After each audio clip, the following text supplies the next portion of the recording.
Hello, everyone. Welcome to our cozy chat today. I'm really happy to have you here with me, especially since we're diving into a topic that might feel very close to our hearts, yet often isn't discussed openly or with full understanding. Today, we're going to talk about something called relationship OCD. For some of you, this term might be new. Or maybe, without realizing it, you've experienced those overwhelming feelings of doubt, anxiety, and fear about your relationship.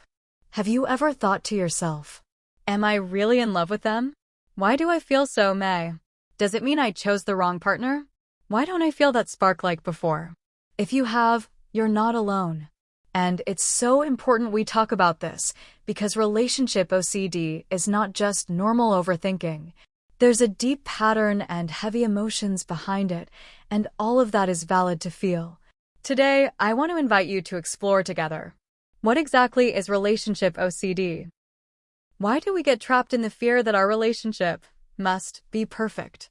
And most importantly, what can we do to make peace with all these worries? Let's keep things relaxed.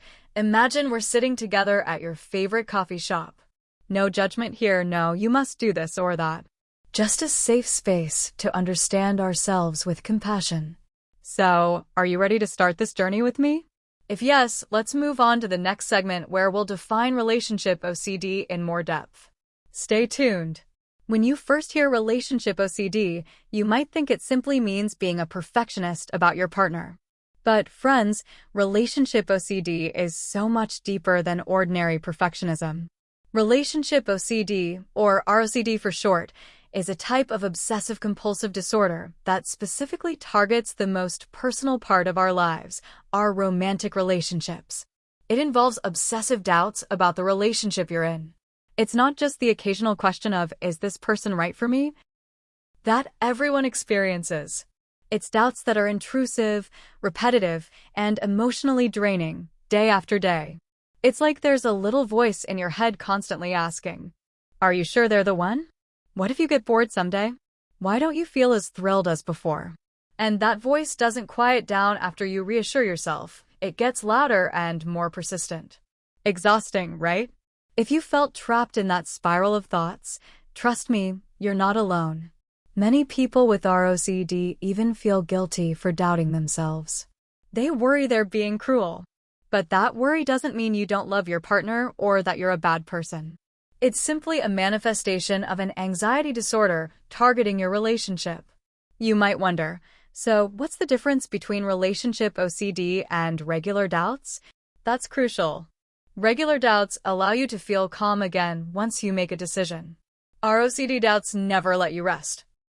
You keep questioning, analyzing, seeking signs, and then you question again.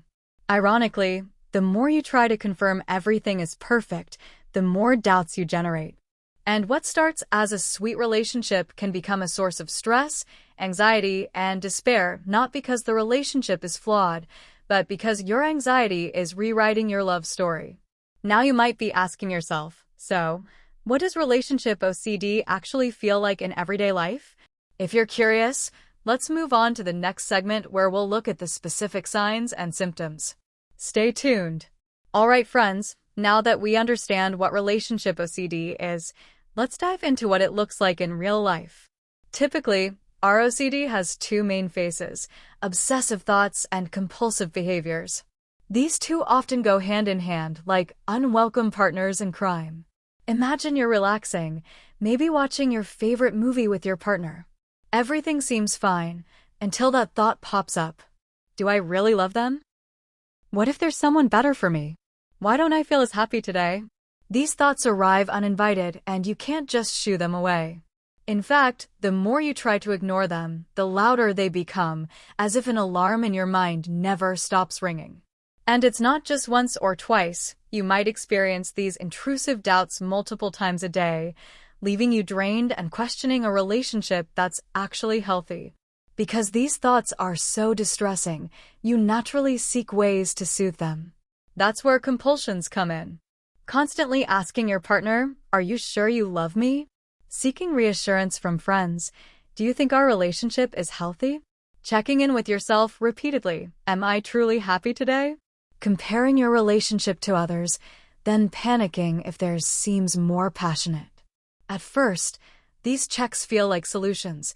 If I just ask again, I'll get peace of mind. But that calm only lasts briefly. Hours or days later, the anxiety returns, often stronger than before. The more reassurance you seek, the more you train your brain to need it. ROCD rarely comes alone. It often brings guilt because you think, if I'm doubting, I must be cruel. You feel selfish for questioning love, believing you're a bad partner. Yet these feelings of guilt and anxiety aren't proof you don't care. They're signs of an anxiety disorder asking for attention and compassion. Friend, does this sound familiar? If so, let's move on to the next segment to explore how relationship OCD affects your connection with your partner. Now we're getting into some heavy ground because relationship OCD doesn't just impact you internally, it spills over into your relationship. First, always remember, relationship OCD isn't a sign your relationship is flawed or that you don't love your partner. It's your anxiety disorder warping your perception of your own love. When you're constantly checking and doubting, it pulls you inward. You become more focused on the anxiety in your head than on the person sitting next to you. This builds an invisible wall between you and your partner. They might sense the change. Why do you seem distant lately? They ask. And you feel torn because you know you love them, but you can't explain why you're pulling away. In healthy relationships, small disagreements are normal. But with ROCD, those small bumps can feel like catastrophes. If your partner forgets to text once, you may think, is this a sign they're not right for me? If they seem a bit distracted, you panic. Do they even care anymore? Your mind hunts for any evidence to fuel your fears, turning minor issues into major crises. ROCD is exhausting. Imagine running a mental marathon every day, questioning, analyzing, seeking proof, without respite. Over time, you burn out and your relationship, which should be a source of support, feels like another burden. Your partner may not understand what's happening in your mind. They might think, why don't you trust me? Am I not good enough for you? Meanwhile, you're stuck thinking it's a flaw in you, not in them. Without clear communication, these misunderstandings can erode your bond. Starting to see why ROCD can be so challenging? In the next segment, we'll talk about strategies you can use to cope and regain peace in your relationship. After all that understanding of what ROCD is and how it affects you, let's explore what we can actually do to face it. First, acknowledge what you're feeling without judgment. When a thought like, do I really love them, pops up, try saying to yourself, this is my anxiety talking. I don't have to believe everything my mind tells me. Validating your feelings without acting on them is a powerful first step. I know it's tough, but try to resist asking your partner, do you love me, on repeat or fishing for constant confirmation. Every time you hold back from seeking reassurance, you're building your mental muscles and teaching your brain that uncertainty is okay. Feelings fluctuate. Some days you're high on love, other days you feel flat. Instead of chasing emotions, anchor yourself in your values, commitment, respect, kindness. Ask, what kind of partner do I want to be regardless of my mood today? When you act on your values, you create a stable foundation beyond momentary doubt. Mindfulness isn't just meditation. It's noticing what's happening right now without judgment. When obsessive thoughts arise, observe them like clouds passing by, no need to chase them, just let them float away. If ROCD significantly disrupts your life or relationship, consider reaching out to a qualified therapist or psychologist. Treatments like CBT and ERP are proven to help with OCD. Seeking help isn't weakness, it's strength and self-care. Feeling ready for the next question? What challenges might I face on this journey? If so, let's continue to the next segment. Just like learning to ride a bike, managing ROCD comes with bumps along the way. Your brain will resist change. Those urges to seek reassurance may intensify at first. Each time you resist, however, you're building resilience, showing your mind it doesn't need absolute certainty to feel safe. Managing ROCD isn't about eliminating discomfort, it's about staying with it. Every time you tolerate uncomfortable feelings without reacting, you prove to yourself, I am bigger than my anxiety. We all want quick fixes, but coping with ROCD is a marathon, not a sprint. Some days you'll feel strong, other days you'll feel like you've taken 2 steps back. That's okay. Progress isn't always linear. Loved ones might not understand. Well-meaning comments like, just don't overthink it, can feel isolating. Finding a supportive community or OCD support group can remind you that you're not alone. Feeling exhausted and tempted to give up is normal. But remember, quitting doesn't make the anxiety disappear. Facing it now builds skills that will serve you in all future relationships. Curious about real stories of hope? Let's move to the next segment. Here's the good news. People do learn to live with ROCD in a healthier way.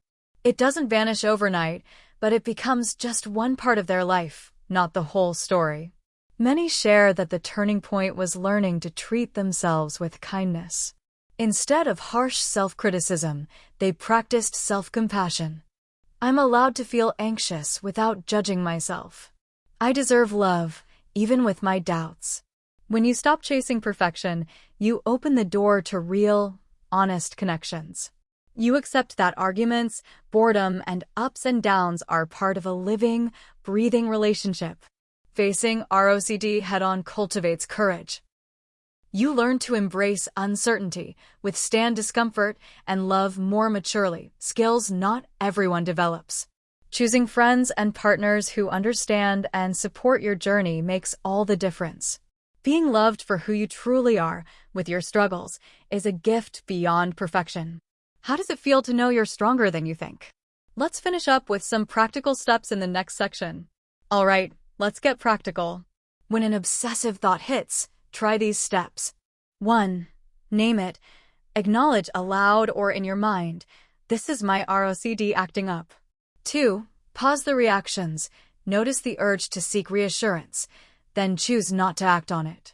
3. Mindful observation. Watch the thought like a leaf floating downstream, no need to chase it. 4. Accept uncertainty.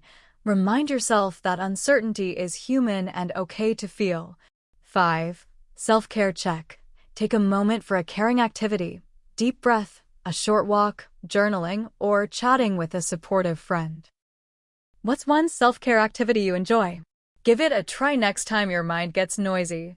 Ready for our final wrap-up and a quick reminder on professional support? Let's move to the closing. So, friends, that brings us to the end of our conversation about relationship OCD, fear of imperfect relationships. If you've made it this far, I want you to know how proud I am of you. Understanding ROCD isn't easy. It takes courage to look inward, accept uncertainty, and choose love, both for yourself and your partner. If today you feel a bit more seen, more understood, or a little lighter, remember, you're not alone on this journey. Every small step you take towards self-understanding and compassion is a triumph. Which part resonated with you the most? I'd love to hear what stood out in your heart. Keep remembering that you deserve a healthy, loving relationship, starting with the relationship you have with yourself. Disclaimer. Before we truly wrap up, a quick but important note. I am not a mental health professional. This script is based on research, experience, and a desire to share knowledge in a friendly, relatable way. But everyone's experience is unique. If your ROCD feels overwhelming, confusing, or interferes with your daily life, please reach out to a licensed therapist, psychologist, or psychiatrist. Seeking professional help doesn't mean you're weak. It means you care about your well-being. Take care of yourself and remember, you have the strength to seek support and take steps toward a more peaceful relationship, both with others and with yourself. Thank you for joining me today. Until next time, stay strong, stay kind, and stay true to yourself.